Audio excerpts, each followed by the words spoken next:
Congratulations, one and all. You are on the verge of surviving another week of American politics. To celebrate, though, I've got some more stories for you, including some monumentally important ones. We're gonna be taking a look back at the first year of the Russian invasion of Ukraine in all of its brutality, all of its horror, and a bunch of other news besides. Massive developments on both the Democratic and Republican side of this incipient presidential primary, and a lot more besides. George Santos trying to win the right wing back over. We'll figure out if it's gonna work.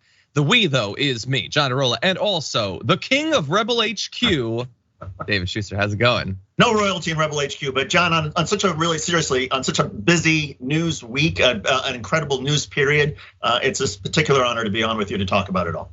Thank you, much appreciated. There might not technically be royalty, but I think it's well earned. And as we were talking about before the show, you've got some big stuff coming out over this weekend.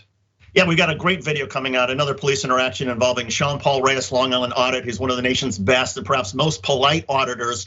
And we're looking at a video he did in Minnesota. His interaction with the police there is remarkable and striking, and that's all I'll say. We'll probably publish it sometime this weekend. Yeah, 100%.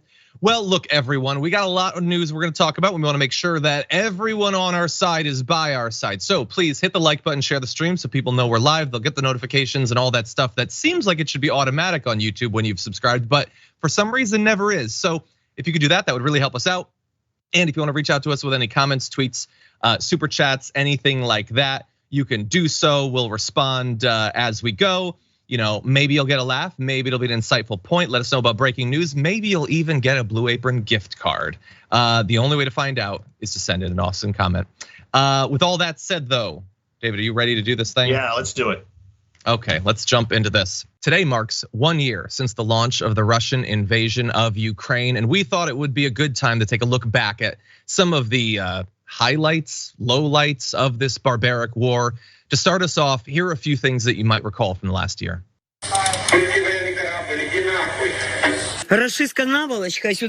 Let those Russians come here, she says. We are ready to greet them. Firefighters tackling a blaze at a fuel depot in the Russian city of Belgorod.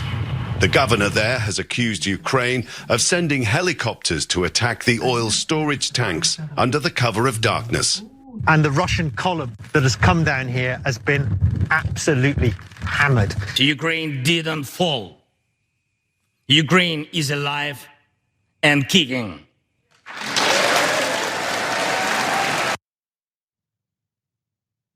So look, with 1 year of this war, that video could have been roughly a year long at the very least, but that does remind you of a few of the big events, some of the early acts of defiance that felt at the time like the defense of Snake Island as like a last thumb in the eye of the invader before the country falls.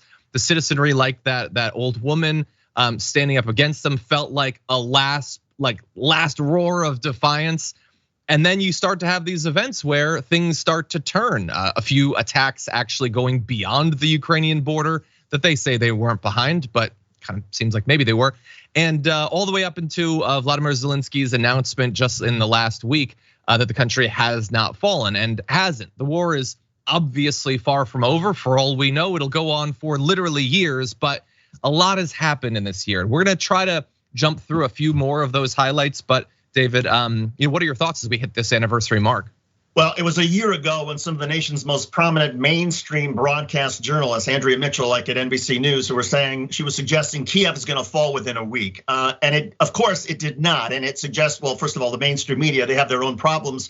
But I think what was so striking, and so many people in the United States in particular underestimated just how strongly Ukraine was gonna fight and how defiant they were gonna be in defending their country. And so they have turned this literally, instead of being a Russian romp through Ukraine, they have actually, Ukrainian forces have perhaps evened it out, and Russia doesn't have much more territory than it did a year ago. And the Russians have suffered more than 100,000 casualties, not as many casualties on the Ukrainian side. It is a remarkable turn of events over what a lot of people were anticipating a year ago. Yeah, 100%. I mean, this war can be broken down into a number of different phases, and it has been very difficult at any particular point to reliably predict what those developments are gonna be like. I mean, I I know many people, a lot of people, including me, didn't think that the war would begin in the first place because it seemed like such a disastrously horrible idea to launch one. I was wrong about the start of the war. I would argue right about the nature of the consequences of the war for, at the very least, the Russian people, if not the oligarchs who nothing can really harm them. But I want to start off with some of one of the initial turning points. So you have the launch of the war. Many people who apparently had years of experience studying the region said that we're talking days before the fall of the government. Kyiv will fall, but that didn't actually happen, and that was the first big turning point. Despite protracted bombardments, Russian forces were unable to gain control of Kyiv. They faced massive logistical challenges with ground forces unable to move fuel, munitions, and material because of clogged roads or attacks against their convoys. I remember reporting on this 40-kilometer long Russian convoy that had stalled and was being picked apart by drones and counterattacks from the Ukrainians. They eventually fully pulled out of that region by the end of the March, close to a year ago, stating that their focus would now be on capturing the eastern Donbas region. And then, of course, evidence of massive war crimes began to come out. Those have been a near constant. Mass graves have been found. Reports of, reprisal killings, rape, effectively allegations of genocide when it comes to the massive systemic moving of populations outside of the country where they actually live. I believe we actually have a little bit of a reminder of what was going on in Bucha. If we could bring up. We have a little bit of B-roll of how horrendous that was. The footage that came out of that initially was one of the first undeniable bits of video of just how terrible the attack and then the retreat of the Russian forces were. Forces from the Ukrainians and journalists coming back in and just finding bodies everywhere. We had known how terrible this war was to that point. I was actually listening to the first show we did about this earlier today, but it became kind of indisputable how barbaric this thing was once we saw the evidence of these war crimes. What do you think, David? Yeah, barbaric would be an understatement. And I think maybe, people may not be surprised by, the barbarism on the Russian side or maybe even the Ukrainian side. But I think what is so surprising still, Russia is a superpower. Until a year ago, they had one of the most feared militaries in the world. I'm not sure anybody would have predicted that Russia would have had problems with its supply lines, with its munitions, with its supporting its own troops, with its command and control. And yet it seemed like Russia was fighting this war not as a superpower, but as a country that has a military that was not ready for something like this. And that's just shocking. And yes, a lot of credit to the Ukrainians for the way they've defended themselves and the defiance they put up in the face of such horrible brutality and war crimes. But a lot of this is also Russia's own fault because of how miserable they have been in the execution of this war.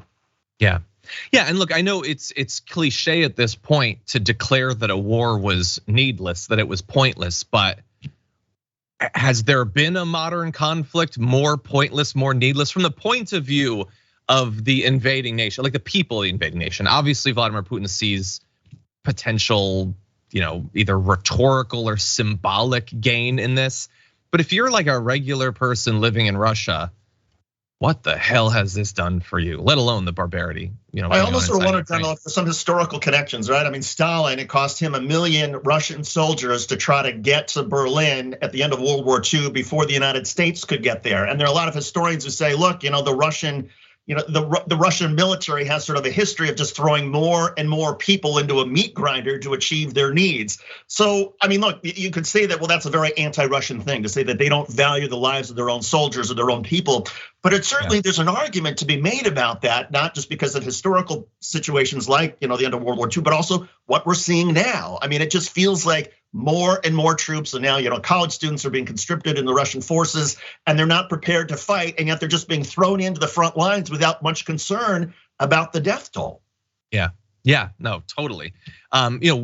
We spent years criticizing the US for not caring nearly enough about the ongoing losses in Iraq and Afghanistan. And we were right to do so. But when it comes to willingly sacrificing forces, it's hard to find a country or a government anyway, more prepared to do that historically than Russia or the Soviet Union before them. So as we said, the war developed into, well, they're no longer gonna take Kyiv. They're no longer going to be able to topple the government that way. They're going to try assassination strikes and things like that, but they'd move to try to consolidate control over the eastern portions. And to give you an idea of some of the successes and failures of that, Bakhmut, one city, had a pre-war population of about 70,000 people. More recently, about 2,000 civilians remain in what's left of that city, and there isn't that much left in comparison to what it was like. So Russia was able to capture a few places, either wipe out the population there, move the population there, either back to Russia or people fleeing to somewhere where it might be safe. And eventually, starting in September, Kyiv launched a major counteroffensive, recaptured more than 3,000 square kilometers of territory in less than a week. By the end of September, they'd retaken more than 500 square kilometers as well, dozens of different settlements. And you might recall one of the points where it became sort of indisputable how this thing had turned, at least for then, was the destruction of the bridge connecting Crimea to Russia. So let's take a look at that, remind you. Since the Tsar's time, people were dreaming to build this bridge. At last, thanks to your hard work, your talent, this project, this miracle has happened. Well, that's actually the explosion, but yes, the reminder that it was considered this sort of crown jewel, that he had been there for the final construction of it, and it eventually was destroyed. Now, Ukraine does not take formal credit for this, and we could sort of understand why they wouldn't do that. I guess it was just a coincidence. I guess someone else did it. They were just, there's chaos. I'm gonna jump in there and do something about this, but that was considered very serious. And it was also, look, it's terrible for any infrastructure like this to be blown up, but the logistic difficulties that the Russians have had from the very beginning, like this is exacerbating that. They don't appear to have great equipment, which was a bit of a surprise. They don't seem to be well trained in the use of the equipment, but more important than that, they didn't seem from the very beginning to give a damn about what was actually brought out in the field. They were just expected to find food, find medical supplies, even in the initial push, let alone some of the later conscription, the mass, waves of people who'd gotten 2 or 3 days of training with guns. So taking out a bridge like that was strategically probably a wise move. Oh, as wise. It was a brilliant move by the Ukrainians or whoever did it. But here's the other part about it. Russia responded with heavy bombardments of Ukrainian infrastructure. And I think that was also the moment when a lot of people feared, is this when Russia is going to start to deploy tactical nuclear weapons on the battlefield, to use their nukes to wipe out tens of thousands of Ukrainian soldiers? Because the fear was that, well, Russia has it, it's eventually going to use whatever weapons in its arsenal it needs to gain back its territory that it wants to claim. The fact that Russia did not do that it still has not used nuclear weapons, I think a lot of credit has to go to the Biden administration, to other world powers, which have been able to put enough pressure on Russia to say, okay, you can fight, but there's certain boundaries, there's certain things that we, the rest of the world, are not going to tolerate. And thankfully, Putin has not yet deployed nuclear weapons. Yeah, and there was a lot of fear, when they were fighting around one of the nuclear power facilities. There were concerns about what might happen with that, and a lot of incredibly needlessly risky stuff being done around that. It has always felt to me like escalating this to the use of nuclear weapons right over the border from your country would be mad. But then again, invading it all was. So I understand the concerns ongoing about the use of weapons of mass destruction. I also, have to acknowledge that on a daily basis, some of the most intellectually dishonest people in American politics, like Marjorie Greene and Tucker Carlson, are using that threat, not just using that threat, asserting that is ultimately President Joe Biden's goal, that he desperately wants a nuclear war with Russia to justify whatever they want, stopping aid to Ukraine, a national divorce, locking up Hunter Biden, whatever it is. Joe Biden wants nuclear war, and so we should get whatever we want. That's been frustrated from the very beginning. I do want to just put a pin in our talk about how the war has moved back and forth over the territory of Ukraine with this very fascinating animated map of the changing battle lines.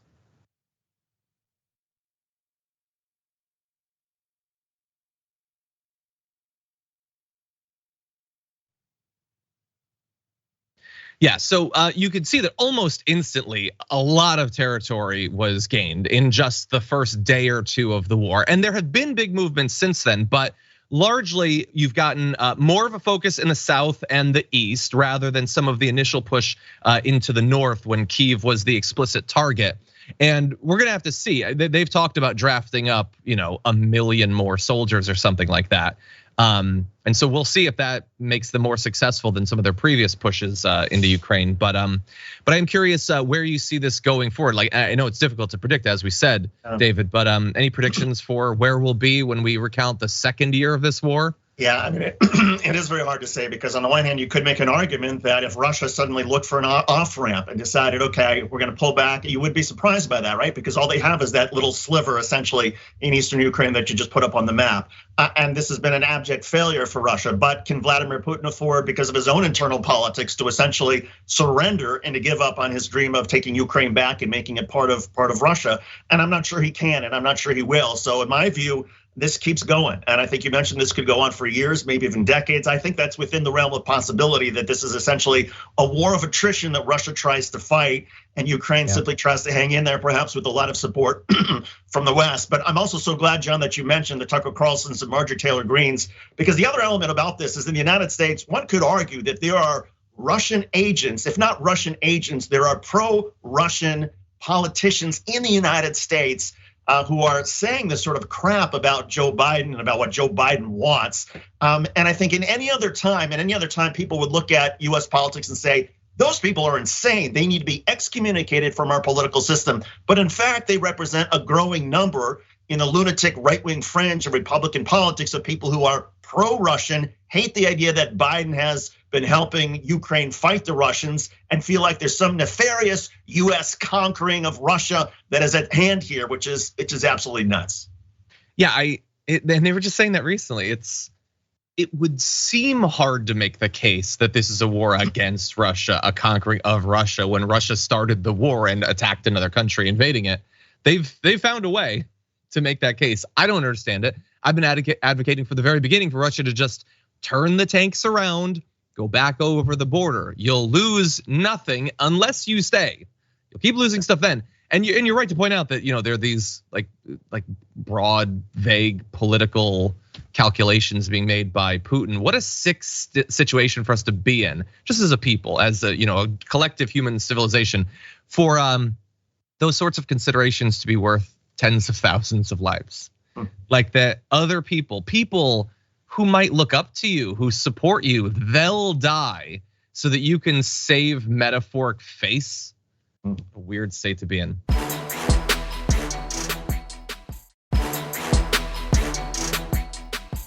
That said, there's a couple of other aspects of this I want to make sure that we talk about.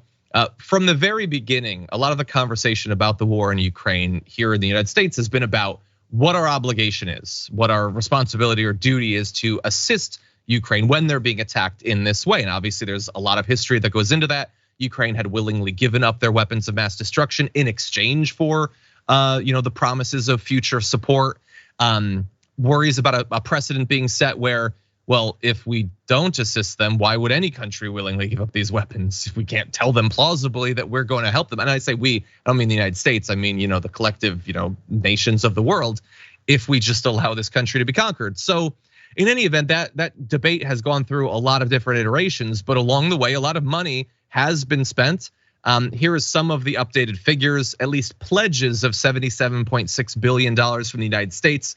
A significant chunk of the $166 billion in combined military, humanitarian, and financial aid that's been pledged by 40 different countries and groups, at least to roughly the beginning of this year. It's a lot of money. We are far and away the largest individual contributor.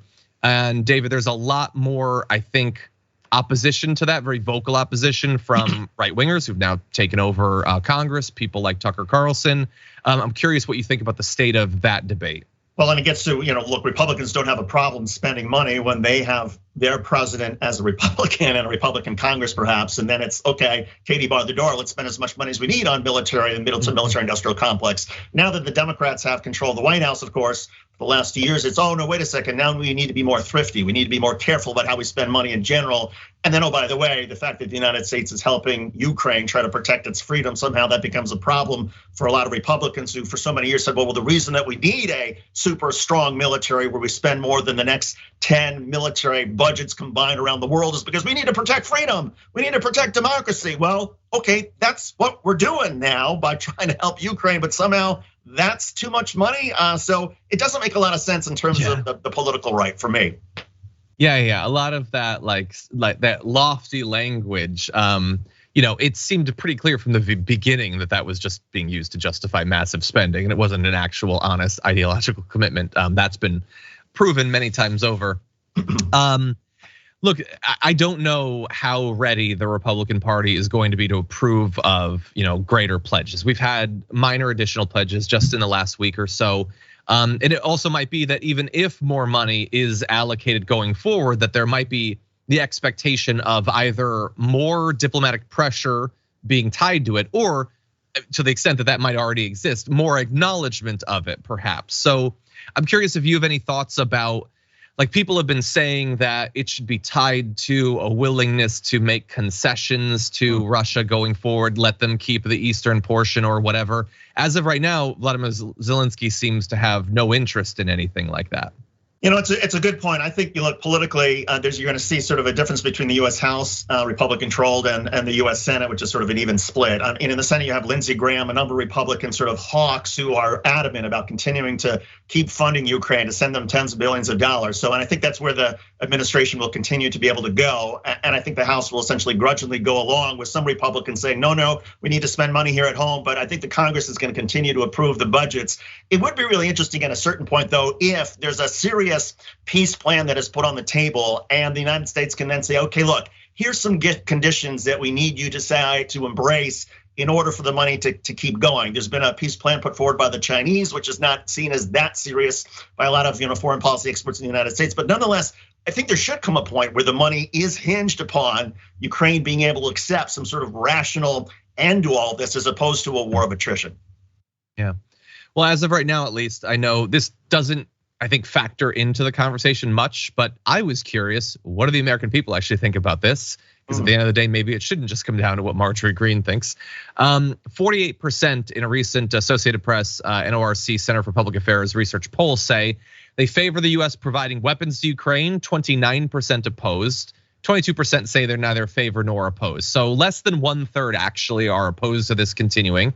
It was higher back in May 2022. 60% said that they were in favor of sending Ukraine weapons. So some drop in that. It's still the plurality.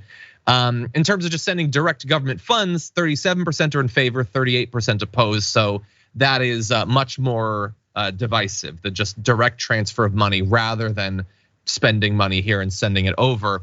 Also, oddly enough, like, while the Republicans would be against, at least rhetorically against both of those, in theory, spending the money on weapons here and sending them is the end goal of all of the military-industrial complex anyway. Do you especially care who's pointing the rifle after it's been paid for? They say that they do. I have a feeling that whatever money goes allocated to them, it's just going to be allocated to our military anyway. So if you're a conservative, understand they're not talking about cutting spending on the military, just that the packages might go domestically rather than international.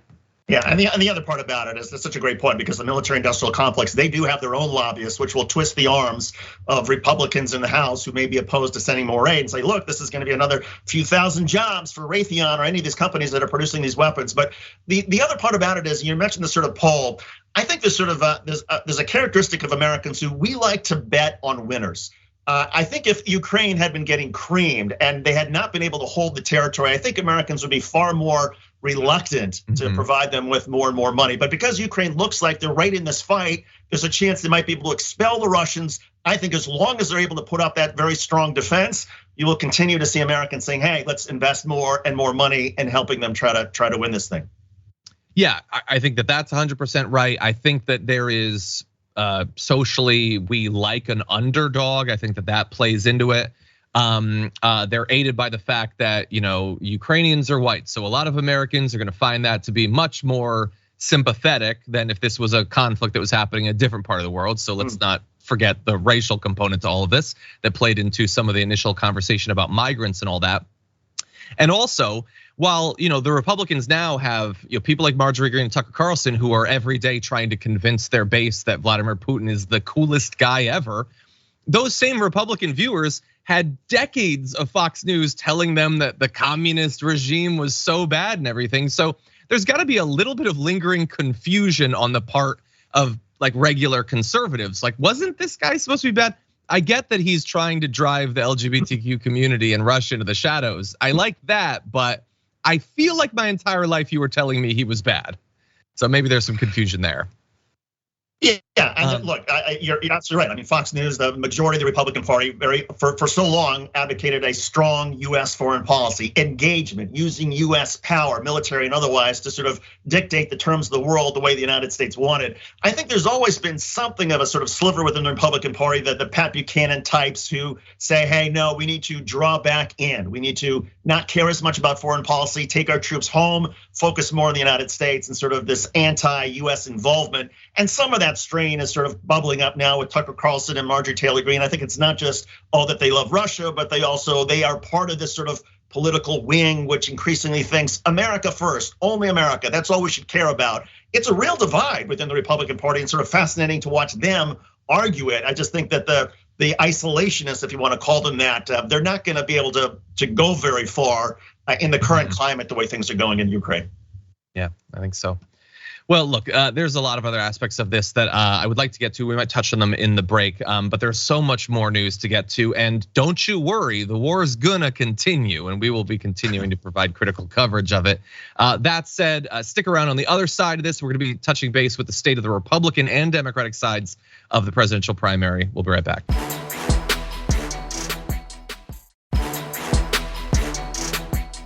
What are the differences in terms of policy positions that, for example, you may have with President Trump? Probably not very many at all. I am so thankful that we have President Trump in office. Dude, you're supposed to be running against him. Why don't any of them understand this on the Republican side? All of them are challenging him. And I get that they're scared of what he's gonna say, what he's gonna do. Tim Scott's probably terrified, rightly so, of what the nickname Trump is gonna give him will be. But like, not being willing to differentiate yourself from him is not gonna stop those attacks. You are, by the very nature of your challenge, trying to stop him from becoming president again. I think he's gonna realize that. David, what do you think? I'm baffled that a Republican like Tim Scott doesn't have an answer. Even if his answer is, oh no, I have the same policies as Donald Trump, but I believe I'm better situated because of less personal baggage, because of fewer negatives, to be able to carry out policies like lower taxation, breaks to corporations, isolation, whatever the policy is. But for him not to be able to articulate that in like a 10 or 15-second answer shows this is not a guy who is ready for a presidential campaign. And this is a lesson for other Republicans too. You're gonna be asked this over and over. And if you're afraid to differentiate yourself from Donald Trump on policy, that's fine, but you have to differentiate yourself from him on something else. Yeah, 100%. Well, look, maybe we're being unfair. After all, Sean Hannity is a pro. He's gonna ask follow-up questions. Here's a second attempt to get Tim Scott to differentiate himself. Might we then find ourselves in a position where maybe we'll have 6, 7, 8, maybe 10, maybe 20 Republican candidates on a stage that mostly agree on what the governing philosophy and ideology should be for the country, what works for the country. Then where are the differences? What would the differences be, do you think? Yeah, it's a great question, Sean. I would simply say this: what I'm learning on my Faith in America tour is as I tell my story as an African American who's born into poverty and then a single parent household. So, spoiler alert, he doesn't actually end up differentiating himself. To be clear, he does focus on his background, the perspective that his life experience gives him, which I think is actually incredibly different from Donald Trump. I think that there is value to that. I'm not a Republican voter, though. They supposedly hate that identity politics stuff. So I don't know how far that's gonna get him. Well, I respect it. But anyway, no, he's not willing to actually say why you should vote for him rather than for Donald Trump, which would seem to undercut your challenge just a bit. And he got so close, right? Because he could have used that background and say, because I'm from the poverty and African American, this is why conservative policies mean more to me and why I believe in them, and I can have a better message about. I mean, so it's not like you can't use your sort of background and say, okay, our background is very different. But again, you gotta have that answer ready. You can't just say, well, I'm on my faith tour and I'm an African American, I grew up in poverty. No, you have to link it to what the question was. How are you different? If your policy is the same, then it's your background that makes you different, and my ability to carry out the policy because of my something. Give the audience something, because right now they're looking at Tim Scott and saying, I'm never going to vote for this guy. He's not ready. Yeah, it just comes off as weak and mealy-mouthed and wishy-washy. I mean, you presumably have been thinking about this for a while, right? You should have something ready to go. Maybe that something would collapse under pressure, but you gotta have a paragraph that you've memorized.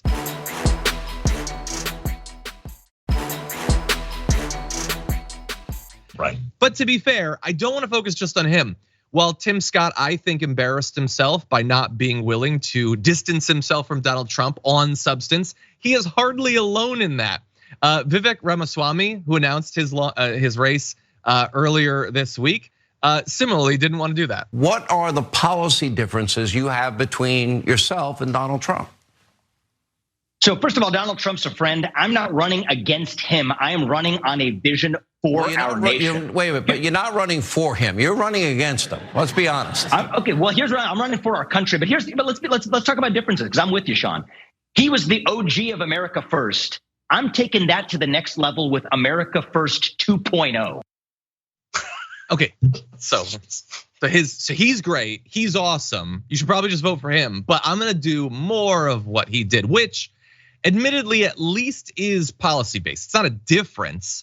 He goes on to say what he's gonna do. It's all America First stuff. It's the exact same thing. The only thing that he said that I haven't heard Trump say in these exact words is Vivek Ramaswamy wants to set an 8-year limit on people working for the federal government. After that, you're gone. You can't do it anymore, which is super weird, but that's at least a specific difference. Everything else was just Donald Trump stuff. He's not willing to criticize Trump. He's not gonna insult Donald Trump. Thus, he is technically challenging him, but not especially challenging him. Well, and the challenge that Vivek has is nobody knows who, I mean, look, most people don't know who Vivek is. This sort of strange random guy. So he's got to be able to say in that response, look, I am an entrepreneur, whatever his background is, and where I'm different from Donald Trump is because I did my business this way and because I stand for these policies, and yes, I believe in limited, whatever it is. But again, here's another, what was he talking about? OG and then 2.0, I mean, I'm lost. And most voters, again, are gonna look up and say, who is this guy? Why should we bother spending any time with this guy? He's not answering the question. He's not giving a clear reason for why he's on my television screen. Yeah, and by the way, he's not even right. So a bit of a fact check coming from the Twitch chat. Fat guy named Tiny points out, the OG of America First was Woodrow Wilson in 1916. Again, stop giving Trump credit for stuff he doesn't deserve it. But no, that was again weak stuff. None of them are willing to challenge him. So you had Tim Scott, you have Vivek Ramaswamy, you have Nikki Haley repeatedly declining to criticize Trump or even say how she's different, other than some veiled attacks against his advanced age. So she's younger than him. I guess that's a difference. Mike Pence, who thankfully survived the attempt by MAGA people to hang him, has largely avoided confronting Donald Trump, has only said that there will be better choices than Trump in 2024, very, very bold. Even Ron DeSantis, who has been called both a meatball and a pedophile by Donald Trump in recent weeks, will not actually directly attack Trump or directly differentiate himself. And he's supposed to be the strongest challenger. And he should really be worried because while Nikki Haley and Mike Pence and Vivek Ramaswamy and Tim Scott are not willing to directly attack Trump, they're still gonna be running. They're still gonna potentially get 1 or 2 or 3 points of the vote. And I'm going to make the prediction that they're not gonna be taking that vote away from Trump much of the time. If they're taking it from anyone, it's going to be Ron DeSantis. You're absolutely right, and I'd say, what we're seeing here, and maybe there is a wise political strategy this early in the race not to infuriate Donald Trump, not to become sort of the target of his meat grinder. And I can understand that, but the way you deal with that is instead of, when Sean Hannity says, how are your policy differences? You can say, look, I'm not exactly sure where President Trump stands, but here's where I stand right now. And at least you put your own policy, because most people are probably not gonna remember what Donald Trump's policies were over 4 years. It was so sort of confusing. So why not use this opportunity to introduce yourself, introduce your policies if you're Ron DeSantis or a Vivek or Senator Scott, and then wait for Sean Hannity to say, okay, but that's the same policy as Donald Trump. And then at the second response, you're like, oh, well, but I'm more effective about carrying out this policy because of the following this difference, something. Yeah. But I'm amazed again just how unprepared a lot of these folks are, and it makes me think that, okay, maybe there's also Republican strategists and coaches who are also very silent right now and are just not involved. Yeah, maybe. Look, my guess would be what we're seeing is not a slate of credible, serious challengers. What we're seeing is a debate stage of weasels. So they're gonna technically run while never offending Donald Trump and probably implicitly taking support away from Ron DeSantis, who right now can't afford to lose that support. And if they do this for long enough and Trump wins, maybe they get a position in his cabinet. I mean, they never insulted him along the way. And if things look like they're shifting to Ron DeSantis, then they can strategically drop out before an important race and maybe get some support from Ron DeSantis once he wins the nomination. I can't say for sure, I'm not a psychic or whatever, but this feels strategic in a really weaselly way. Yeah, strategic but stupid, right? Because again, sure, you say you want to protect yourself with Donald Trump and the possibility that he wins, and you don't want to be on his enemies list. But again, you can do that. You can be strategic and protect Donald Trump, but at the same time, increase your own profile by saying, well, here's what I stand for. Or, Donald Trump's pretty old and I'm a younger guy and God forbid something should happen to Donald Trump. We need somebody to carry on this movement about isolationist America, for something that shows people you are different and that you think for yourself. Yeah, 100%. Okay, really fast, I want to check in on the other side of the aisle. So whenever we're ready, why don't we jump into this? Marianne Williamson, who ran in the Democratic primary the last time around, has launched her bid to challenge Joe Biden, assuming he runs.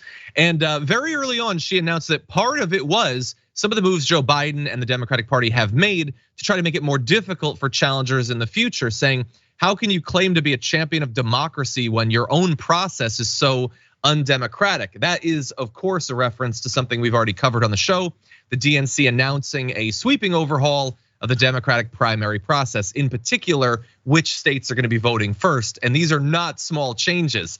Democrats voted to endorse a proposal that starts the 2024 Democratic presidential primary circuit on February 3rd in South Carolina. New Hampshire and Nevada are scheduled to follow on February 6th, Georgia on February 13th, and then Michigan on February 27th. I think that there is a very plausible case to be made that this is better representative of the Democratic Party and all of that stuff. It's also seems to be designed to help Joe Biden and people like him win presidential primaries. Both of those things can be true at the same time. This is going to give a lot more early political power and representation to black voters inside of the Democratic primary. It is just also the fact that Joe Biden believes that that will help him more than some potentially progressive challengers. We'll see how that plays out in reality. But I like that Marianne Williamson is, again, we've been talking about people not being willing to differentiate themselves. She's focusing on a big change that maybe could have been handled in a different way, and saying that she is going to be a credible challenger. She obviously had difficulty generating a massive base last time around, but she raised some interesting issues. We interviewed her here on the show in studio. David, what do you think about this? I believe the first announced challenger to Joe Biden? Well, I'm not sure that she is going to be the strongest candidate, but she is absolutely right about the DNC having its thumb on the scale to help Joe Biden and to tamp down any challengers, progressive or otherwise. I mean, you look back to 2020, and Bernie Sanders did super well in Iowa, New Hampshire. That sort of catapulted him. He was in the catbird seat, and then the Democrats decided to coalesce around Joe Biden, and he won South Carolina, and that sort of stopped the bleeding, and Joe Biden goes on to the nomination. So by starting with South Carolina, again, a Joe Biden stronghold. And again, the first primary race, the first caucus or primary race gets huge attention from the media and helps whoever wins get huge amounts of donations and more power and momentum. So this is the Joe Biden reelection for a nomination plan to help him. I just think though that it becomes even more interesting if Joe Biden has some sort of health issues and the next couple of months decides that he cannot run. That maybe this is also part of the DNC saying, okay, well now we're gonna make sure that at least a progressive who might do well in a Democratic Iowa, Democratic New Hampshire primary cannot do the same thing in 2020 that Bernie Sanders did, and this essentially plants the seed for any sort of establishment Democrat to get off to a great start if it's not Joe Biden. Yeah, maybe. Although I have to imagine when this was announced, Pete Buttigieg was probably like, "Oh shucks," because I don't think he's gonna do real well with this map. That said, I'm kind of in a weird position because I don't like when something like this is done so clearly to benefit one politician, but I also think, why shouldn't those states get to vote first rather than having to sort of just like rubber stamp what had already been going on? Why should it be Iowa? New Hampshire is still in there, but at least it's not only New Hampshire and Iowa. Nevada, by the way, is a state that Bernie Sanders has done very well in. He won it the last time around. And I get that, at least for Joe Biden, he seems to have an advantage in some of these early states, but why shouldn't a progressive be able to do well in Georgia? And why shouldn't you need to win over those sorts of states to be the candidates? So I'm really torn. I don't like the backroom deals, but I also think that there's no reason why progressives should needlessly concede that this whole portion of the country isn't a place they can do well in. I mean, why would that be the case? I don't know. Right, and I would argue that let's just, for argument's sake, let's suppose Joe Biden is not running and Bernie Sanders says, I'm gonna give this another shot. I think if Bernie Sanders is starting in a place like South Carolina, where he can make his economic populist appeals, as opposed to only having a couple of days after Iowa, New Hampshire, and suddenly rushing into South Carolina and hoping for the momentum. If he can start with this message for a couple of months in South Carolina, I actually think the progressive message there would do very well with Democrats who just haven't been exposed to it that much. And then if you do well in South Carolina, you go to favorable turf in Iowa, New Hampshire, and suddenly maybe you've won the first three and the nomination is yours. And at that point, the establishment cannot stop you. So there may be some advantages here for progressives because they can take their message for several weeks now to South Carolina and say, this is the first one. We have to concentrate on South Carolina first. And I think they could do well. Well, we'll see. We're gonna be covering it in depth. That said, we're gonna take our second break. When we come back, though, George Santos needs to win back the right-wing base. He's got a little idea. We're gonna debate whether it might work.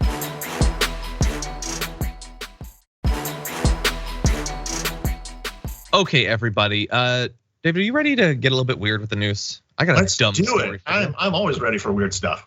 Okay, let's jump into this. George Santos is signing on to a plan to make the AR-15 America's national gun, because we need that. We need more acknowledgement of the AR-15. I've always felt that we get a lot of acknowledgement of the AR-15 on like a 2 or 3 times a week basis when someone picks one up to kill as many civilians as they can. But he thinks it deserves more credit. And honestly, I think there's some merit to it. Why shouldn't the AR-15 be one of the symbols of the United States? I personally think throw a couple of wings on one, it should be our national bird. I think the symbol for the U.S., like Rushmore, just get rid of all those faces and just have a massive AR-15 style rifle with a big banana clip and a scope. I think that says America more than anything else. But he is serious. George Santos. Representative Barry Moore is the one who's actually putting this out, saying the Second Amendment is an American right just as much as freedom of speech, religion, and the press. And George Santos and some others are signing on to it. Shuster, what do you think? George Santos ought to have his face also on Mount Rushmore because he is the poster child of everything that is wrong with American politics and a lot, of course, which is wrong with the Republican Party. This guy is a total fraud. He's a complete liar. He's lied about everything, but there he is, co-sponsoring legislation, including something this ridiculous. There are 20 million AR-15s in the United States. I think it's one for every 17 people, 20 million. There's more than 400 million firearms total in the United States, more than we have people. And yet somebody wants to celebrate this. Somebody wants to celebrate the fact that, you can easily kill lots of your fellow members of your community or school or whatever it is in just a couple of seconds with this gun. Why is that something to celebrate? Only in the perverse world of the lunatics like George Santos would that be something to be proud of. 100%. But by the way, I liked your idea, but I got a text message from the representative. His face is on Mount Rushmore. I didn't know that. Also, he doesn't like our criticism since he did invent the AR-15. He reminds me. So yes, he's a man of many talents.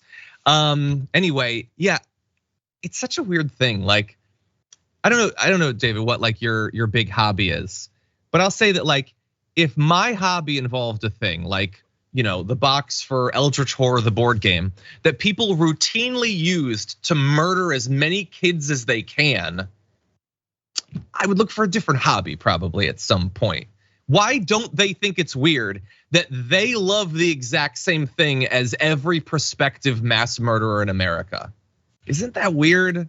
It is weird, and you bring up a valid point. One of my hobbies is tennis. If people were like hacking each other to death with tennis rackets over and over, I would be like totally in favor of, okay, let's do all sorts of background checks on people who have tennis rackets. Let's make sure that they are actually signing up for court time and not just buying a racket to hit somebody over the head. And let's do everything we can to make sure that we minimize the danger. You don't glorify weapons. There's something about in this culture, we glorify celebrities, we glorify money, and we glorify weapons. And that is a terrible combination.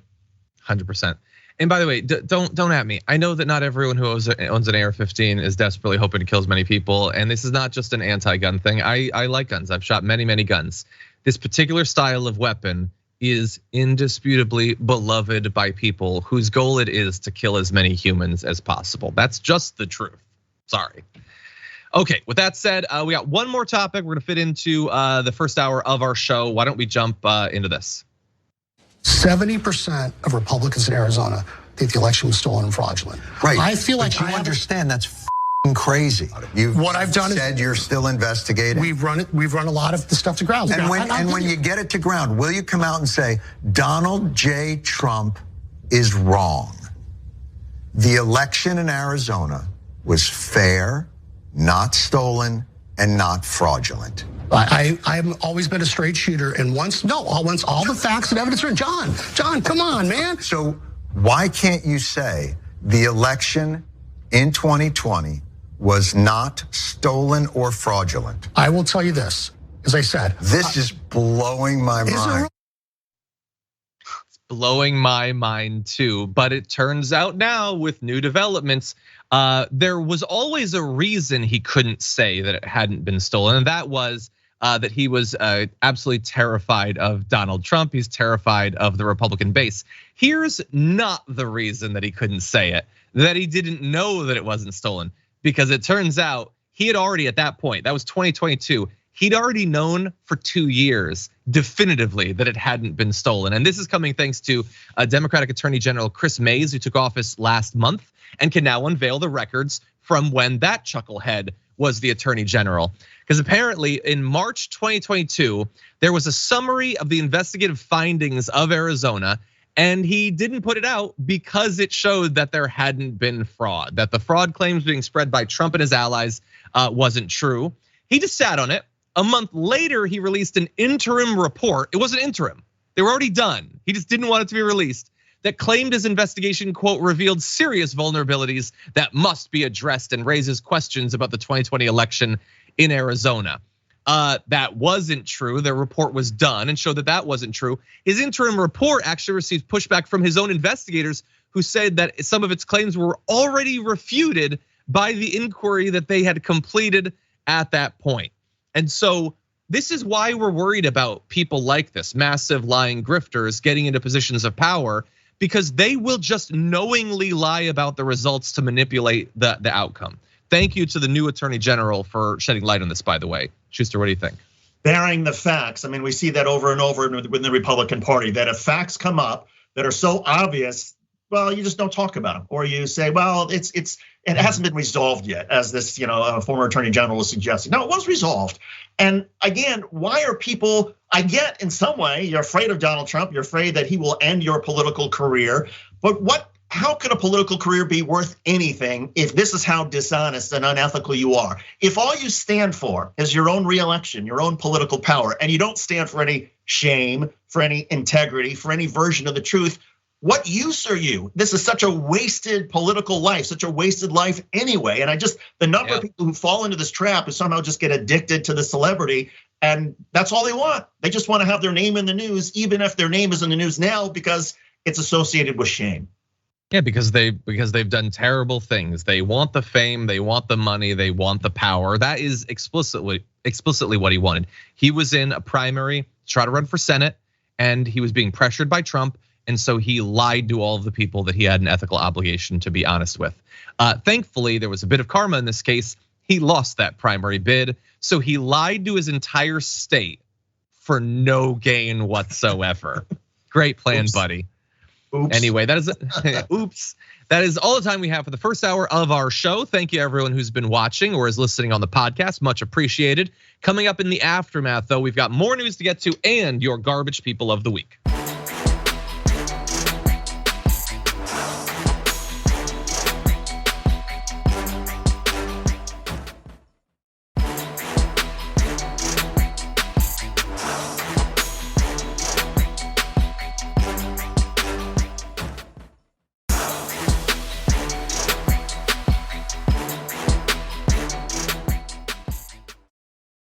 Thanks for listening to the full episode of The Damage Report. Support our work, listen ad-free, access members-only bonus content, and more by subscribing to Apple Podcasts at apple.co/TYT. I'm your host, John Adarola. I'll see you soon.